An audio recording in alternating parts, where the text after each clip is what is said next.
Hello everyone, Marc Daniel Patrick here, musical theater coach. Thank you so much for taking time to check out the channel. And just before we get started here, don't forget you can find me on Instagram at Marc Daniel Patrick. You can also find me on our website at marcdanielpatrick.com. I promise you that is launching very, very soon, but you can go ahead and sign up for our notification list so you'll know exactly when it's launched and ready to go. So today we're reacting to a video that I have gotten so many comments for to react and to analyze. I'm quite excited to be doing this one today as we take a look at Ben Platt singing Waving Through the Window from the musical Dear Evan Hansen. If you haven't seen the musical or you're not too familiar with it, basically all you need to know for the context of this video is that Evan, of course the main character played by Ben Platt, has some pretty crippling social anxiety, and that plays out throughout the entire show. And it's also really played out in this song we're going to review today. So this is going to be fun to take a look at some character choices that he's making throughout the song to push him through the song as well as guide him throughout the rest of the show, as well as some vocal choices he's making throughout the song. And just as important, we're going to take a look at the music itself, how it's written, how it's arranged, and how it helps the character push them through the song. Now, I'm going to warn you, I am going to be stopping quite a bit and looking at maybe a little bit more in-depth analysis for this video, maybe more so than I normally do. So please don't post a comment below saying that I stop too much or I talk too much, because I'm warning you right now. All right, here we go. So I've chosen the performance from the Tony Awards. It's going to give us some great quality sound, and it's also going to give us sort of an indication of how he would be performing it on stage in the show run as well. So here we go.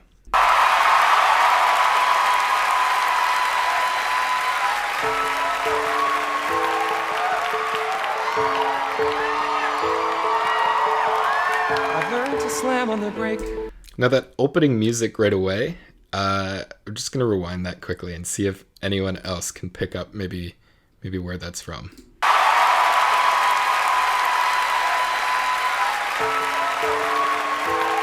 Get a little Wicked vibes maybe. I've learned to slam on the brake before I even turn the key, before I make the mistake, before I lead with the worst of me. So now that's right off the top, so perfect. I harp on this all the time on this channel, I know. But throwing things away, not having to sing everything so perfectly, and letting things fall for character development and also for vocally to give yourself somewhere to go in the song.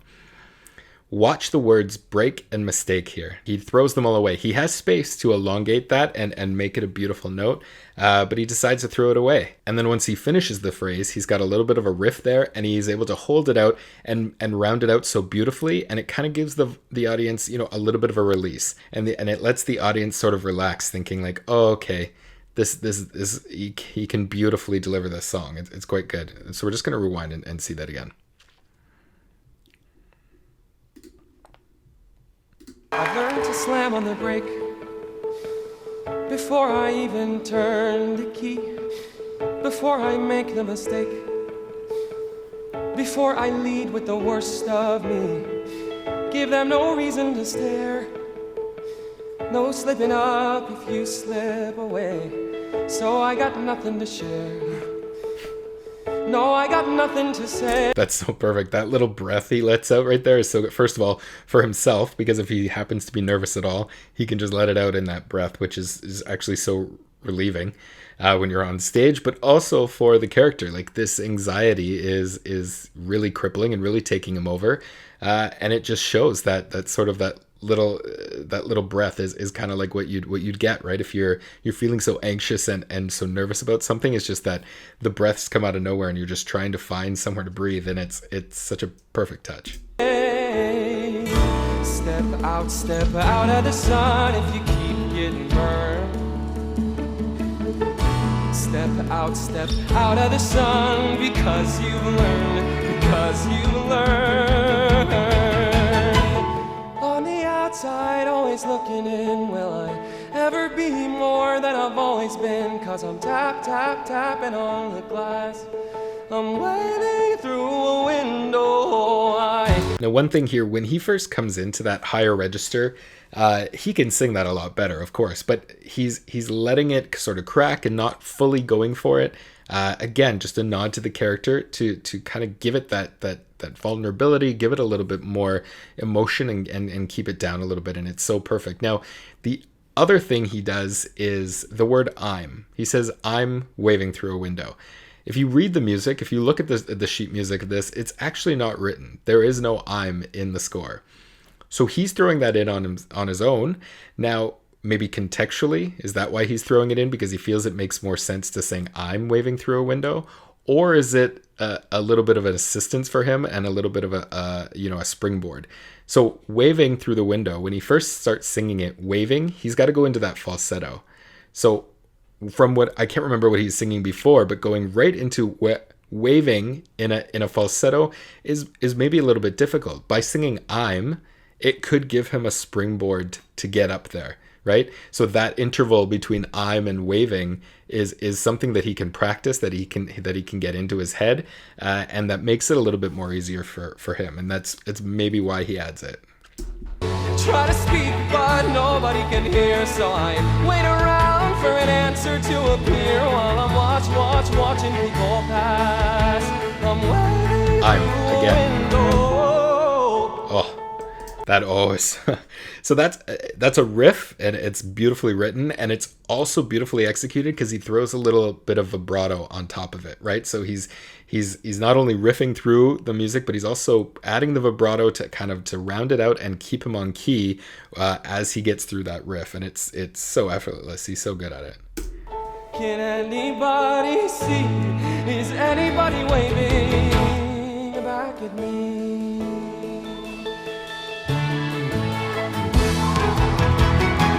Start with stars in our eyes. We start believing that we belong, but every sun doesn't rise, and no one tells you where you went wrong. Now this is a little bit of a lower register for him, so it's actually impressive that he's able to round that out so beautifully. When I first saw this is something I was surprised about with Ben, is that he actually has a very nice low register and can really bring those out quite well. And again, the little nervous twitches he's got here, for someone who doesn't understand the show, you would think, why is he so nervous to perform? Is it because he's on the Tonys? No, it's because this character requires it. This character is really always never really fully concentrating on what he's singing. He's always just kind of fidgeting and off in his own world and kind of worried about what other people are thinking of him. And so like you could see him playing, and those little nervous twitches in his finger are just so perfect for this character. Step out of the sun if you keep getting burned. Again. Step out of the sun because you've learned. I love that so much because it's so, again, another thing I always comment on in this channel is if you have two lyrics that are exactly the same back to back, you have to do something to it to change it up so that it doesn't become so repetitive for the audience.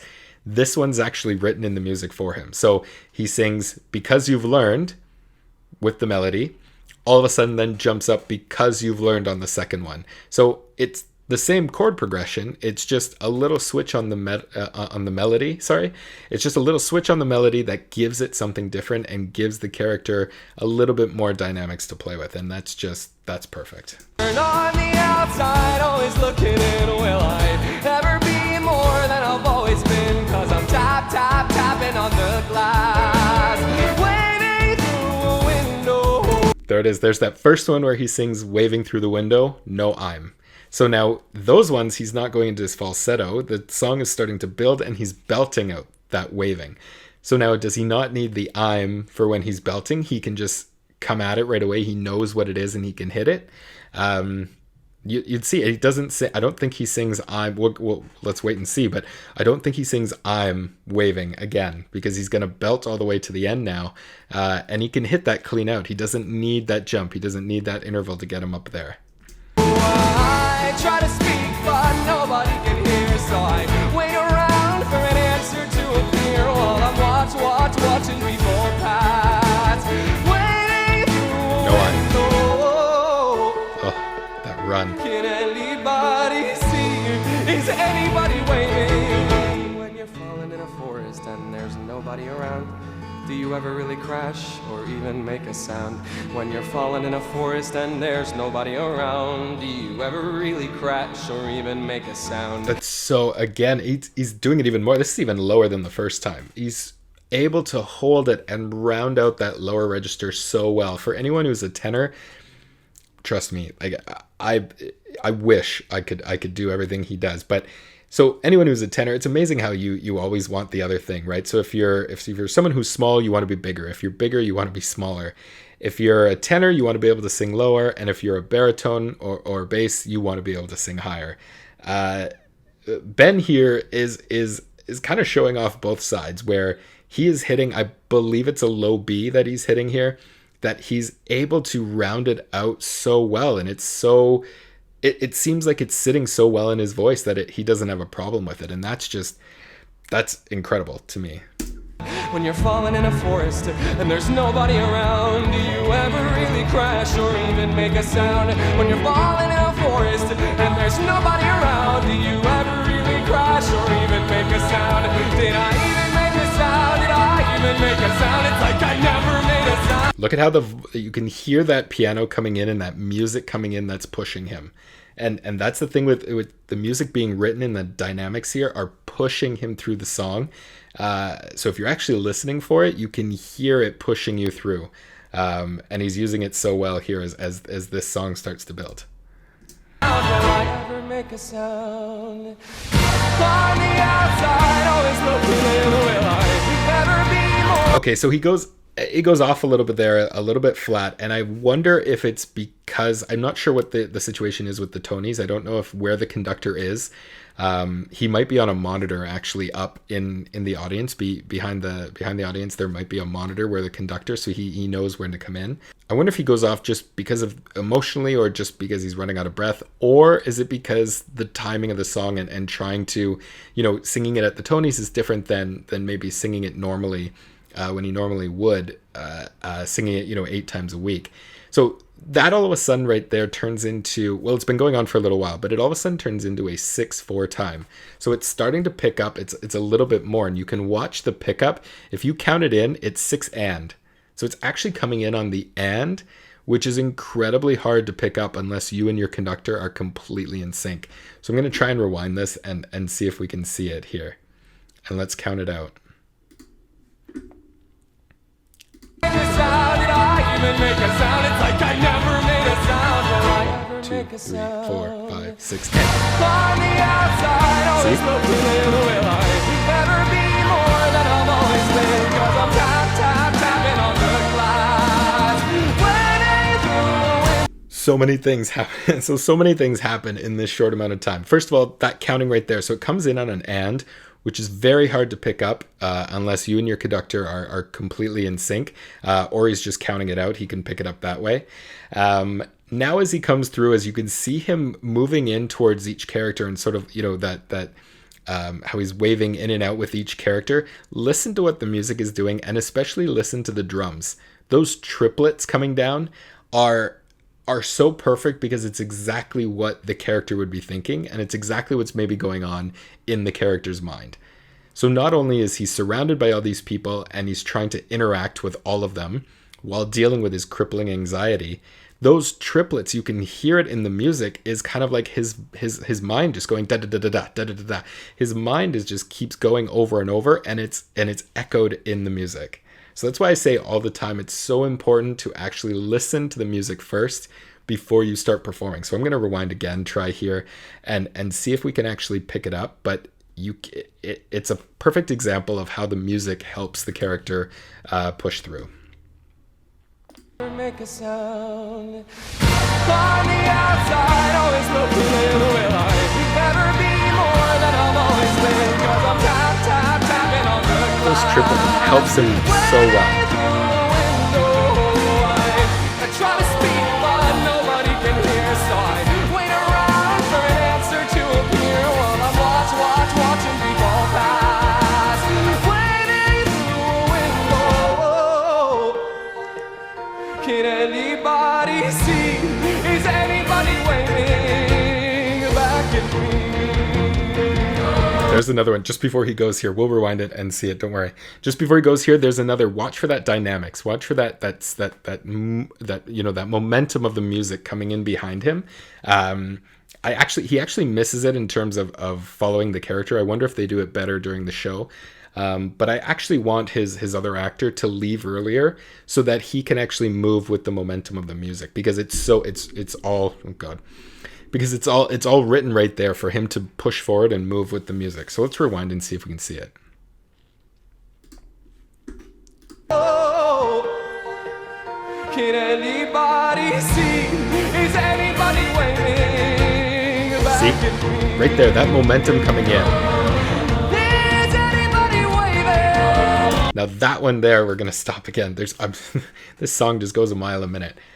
We're going to rewind it again and take a look. Now watch when he sings "Is Anybody Waiting," which is an incredibly high note to sing. I'm not exactly sure what note it is, but it's incredibly high to sing. But he's also having to sing it on an is, that's so wide open, and so like it's so hard to hang on to that vowel while singing that wide open. So he actually adds an N to it. Niz anybody waiting, which it's not cheating at all. That's exactly what you need to do in order to be able to sing that, to be able to, because it's so straining on your vocal cords. You'll hear it as he goes, niz anybody waiting.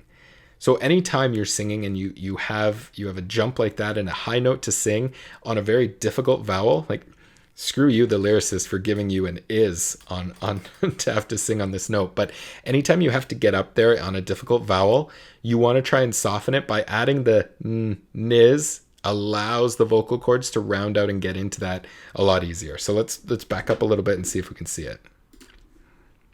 Is anybody waving back at me? Is anybody Is. waving?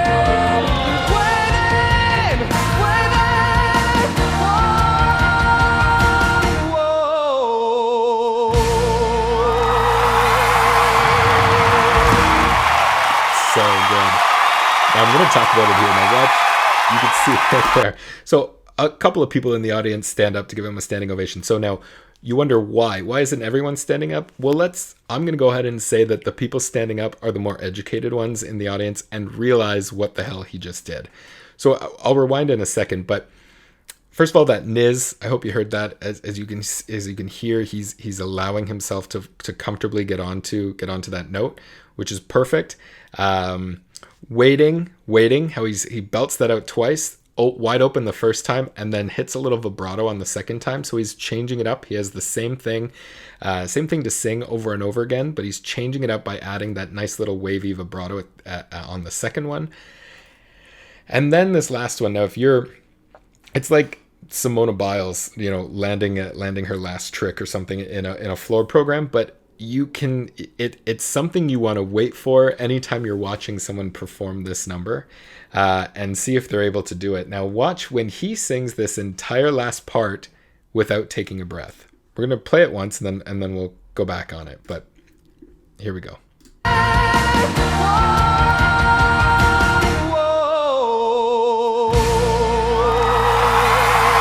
So good, that whoa and then whoa as he hits that vibrato to keep him in pitch comes through. That whole thing is all one breath, and it's so incredible that he's able to do it. And there's no wonder his face has to contort so much, and he looks like he's running out of breath, and he looks so red and like he's running out of air.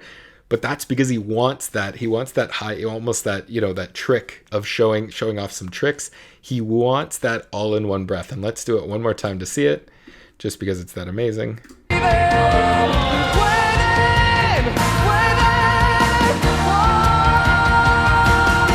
No breath.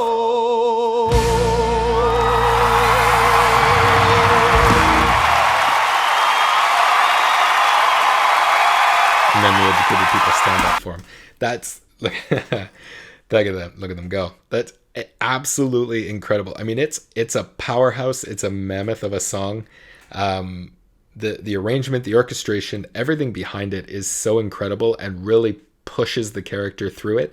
And then Ben just does it, just adds the vocals on top so incredibly well, and uses a couple tips and tricks to be able to get him through stuff.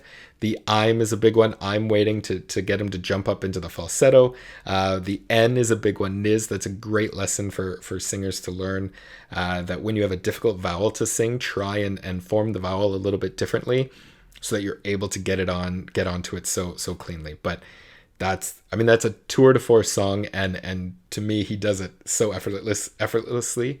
And the fact that he can do it here, where he, at the Tonys, where he's, maybe gotten cold for a little bit, doesn't have maybe as much warm-up time as you would when you're performing in a show. Hey, that's just incredible. Okay, so I know this video is maybe going to be a little bit longer than we're used to, but that's the type of masterclass you really need to focus in on when you're performing a song. I am going to make straight masterclass videos coming up where we talk about, we can list out all the things you should be looking for when you're performing a song. This one especially, like, he does it so incredibly well. All the dynamics he's adding, listening to the music, the falsetto, shaping his vowels. Everything is very tight and very, very polished, of course, in this. So not every performer, not every singer is going to just jump in and be able to do these things. And you're slowly building it into your repertoire to be able to add it and add these things to every song you sing. But that's incredible. So I'm sorry for how long this video is and for how much I'm sweating at the end of it. But that's the type of masterclass. That's the type of breakdown you really need to put into every performance you do. Make sure you're either recording yourself singing, or either filming yourself singing, or just recording the audio of you singing, and then going through and actually dissecting it and really, stopping and starting and really pinpointing the spots where you can improve and how you want to fix things. So that's all we have for this video. Thank you so much for those of you who've made it through with me. Go ahead and hit that subscribe button. Don't forget you can find me on Instagram and on our website. And until next time, I'm Marc Daniel Patrick, and thanks so much for watching.